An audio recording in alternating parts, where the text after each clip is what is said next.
बिस्मिल्लाहिर्रहमानिर्रहीम। अस्सलाम वालेकुम नाज़रीन इकराम, मैं हूँ अब्दुल बासित स्वाति और आप देख रहे हैं मेरा डिजिटल चैनल। नाज़रीन इकराम, इंतहाई दुख, अफसोस और बड़ा तकलीफ दह मुकाम है आज मौलाना तारिक जमील साहब के लिए, चूँकि एक जवान साला बेटा उनका कल रात को एक हादसाती मौत ही उसको कहेंगे, चूँकि पहले तो बहुत सारे र्यूमर्स, पहले मैं उस पर बात करता हूँ क्या मामला है।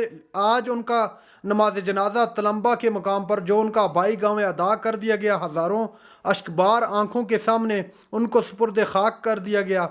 चूँकि जो भी इस दुनिया में आता है उसको मौत का जायका ज़रूर चखना है, हर जी रूह को इस दुनिया से एक दिन कूच कर जाना है। अब थोड़ी बात कर लेते हैं जो सोशल मीडिया पर कल से ख़बरें गर्दिश कर रही थी। जैसे ही उनकी डेथ की इतलात मिली उसके बाद मुख्तलिफ़ ख़बरें सामने आ रही थी, लेकिन जो मुझे अभी तक ख़बरें मौसूल हुई हैं, चूँकि मैं उसको आपके सामने इसलिए रखना ज़रूरी समझता हूँ कि बहुत ज़्यादा र्यूमर्स उस पर बनाए जा रहे हैं, कुछ उसको क्या रंग देने की कोशिश कर रहा है।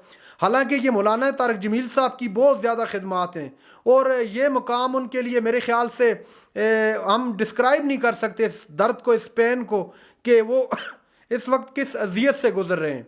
एक तो सबसे पहले जो खबर चली वो ये चली कि उन्होंने ख़ुदकशी कर दी है। उसके बाद खबर चलती है कि उन्होंने ख़ुदकशी नहीं की बल्कि उन पर कातलाना हमला हो गया, खुदा न ख्वास्ता। इस तरह की बहुत सारी खबरें मेरी नज़रों से गुजरी। क्रिकेटर मुश्ताक अहमद, उन्होंने बड़े खुले अंदाज में बताया कि वो बचपन से जानते थे जनाब आसिम जमील साहब को। जब वो बचपन में होते थे उनके पास बैठते थे, उनसे क्रिकेट की बातें पूछते थे और क्रिकेट के बेइंतहा शौकीन थे। और उनकी शादी के हवाले से भी उन्होंने बताया, लेकिन कंफर्म नहीं किया। मैं भी यहाँ पर आपको ये बात वाज़ेह कर दूँ, ये भी कंफर्म नहीं किया उन्होंने कि तलाक वाक़या होगी थी या नहीं हुई। उन्होंने दबे अल्फाज में ये बात तो ज़रूर की कि उनकी शादी हो चुकी थी और शादी उनकी चल नहीं सकी और कुछ अरसे बाद उनकी डिवोर्स भी होगी थी, लेकिन उन्होंने साथ में ये कहा कि ये कंफर्म नहीं है, ये अभी ख़बरें आ रही हैं, कंफर्म ख़बर नहीं है। और जो ख़ुदकशी के हवाले से ख़बरें सामने आ रही हैं उसकी जो इतलात अभी तक मिली हैं, मैं इनको भी गैर मुसद्दक़ा कहूँगा, इसलिए कि बल्कि उनके जो बड़े बेटे हैं यूसुफ जमील साहब, उन्होंने भी इस पर थोड़ी रोशनी डाली है। उन्होंने कहा है कि जब हम लोग मौलाना तारिक जमील साहब और बम फैमिली किसी काम के सिलसिले में घर से बाहर गए थे और इत्तफाकिया तौर पर वो इस दिन घर में अकेले थे, और जब वो अकेले थे और वो डिप्रेस रहते थे, काफ़ी अरसे से डिप्रेशन का शिकार थे और वो एक तकलीफ़ से गुजर रहे थे। यहाँ तक कहा यूसुफ जमील साहब ने कि उनको जो है शौक़ तक दिए गए ताकि वो जल्द से जल्द अल्लाह करे कि वो बेहतर हो जाएं, लेकिन खुदा को कुछ और ही मंजूर था। बहरहाल तो उनके मुताबिक उन्होंने ये बात कही कि उनकी जो कंडीशन थी, जो दिमागी कंडीशन थी, वो कुछ ठीक नहीं थी, डिप्रेस रहते थे बहुत ज़्यादा और बहुत ज़्यादा तकलीफ़ से गुजरते थे। तो जब वो घर से बाहर थे तो उन्होंने गार्ड से उन्होंने गन ली और गन लेकर उन्होंने ख़ुद को गोली से जो है गोली चला दी, और जिसके नतीजे में वो जानबर ना हो सके और दार फ़ानी से कूच कर गए।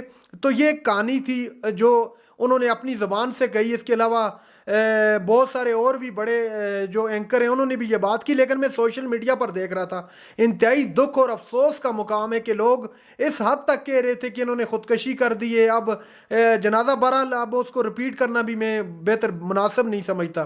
कुछ इस तरह के अल्फाज अदा किए जा रहे थे। अब एक तरफ कुर्बानियाँ देखें आप मौलाना तारिक जमील साहब के लिए की मुसलमानों के लिए, दीन के लिए उनकी कुर्बानियाँ, कितनी कुर्बानियाँ उन्होंने दी, और उनके लिए ये बहुत ज़्यादा दुख का मुकाम है। और हमें चाहिए कि उनके दुख में अगर कमी नहीं ला सकते तो कम से कम इस तरह के र्यूमर्स और इस तरह की झूठी अफवाहें तो ना फैलाएं। लेकिन अफसोस होता है चंद व्यूअरशिप के लिए और ये सब करना मेरे ख्याल से ये ठीक नहीं है। अब जनाजे के हवाले से अगर आपको बताता चलूँ तो ये तलम्बा उनका जो आबाई गाँव है, वहाँ पर ग्राउंड है, उस ग्राउंड में नमाज जनाजा अदा की गई। तकरीबन 250 से 300 के करीब सफ़ें थी उस जनाजे के अंदर। और गैर मुसद्दक़ा इतलात में यहाँ पर भी ये लाजमी कहूँगा, चूँकि कंफर्म नहीं है, लेकिन जो कैपेसिटी है उस ग्राउंड की, उस हवाले से अगर मैं आपको बताऊं, तकरीबन 1 लाख से 1,30,000 के करीब उस ग्राउंड में आवाम अगर तरीके से जैसे सफ़ों में खड़ी हो तो आ सकती है। तो वो ग्राउंड पूरी तरह मुकम्मल तौर पर भर गया था और उस ग्राउंड में तिल रखने की भी जगह बाकी नहीं थी। तो अब आप खुद इससे अंदाज़ा लगा सकते हैं कि कितनी बड़ी तादाद में आवाम आई थी। तारिक जमील साहब इंतहाई रंजीदा थे اور بہت زیادہ ان کی جو ہے کنڈیشن آپ جانتے ہیں کہ ایک جوان سالہ بیٹا اگر انہوں نے خطہ یہاں تک کہا کہ میں شروع سے یہی دعا کرتا تھا کہ یہ ہمارا جنازہ اٹھائیں، ہمیں اولاد کا جنازہ نہ اٹھانا پڑے.